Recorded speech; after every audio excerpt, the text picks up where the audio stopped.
жатырсыз? Мен қара көрпе тігейін деп жатырмын. Бұл не? Қошқардың мүйізі.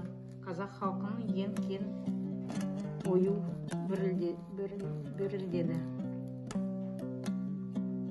Бұл ою молшылықты, байлықты әкеледі.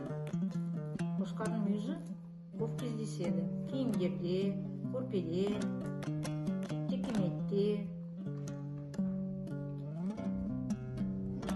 Мен сізге көмектесем. Қазақ халқының ою-өрнектерінің түрлері өте көп.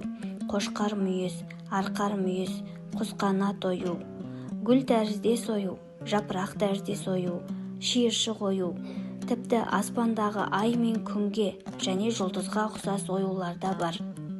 Бұл оюлардың ішінде ең кең тарағаны қошқар мүйіз ою. Қошқар мүйіз оюдың мағынасы молшылықты, байлықты және күш-қуатты білдіреді. Қазақтың кең тараған бұл оюы киіз үй жабдықтарында, қазақтың ұлттық киімдерінде және де сырмақ пен текеметте жиі кездеседі.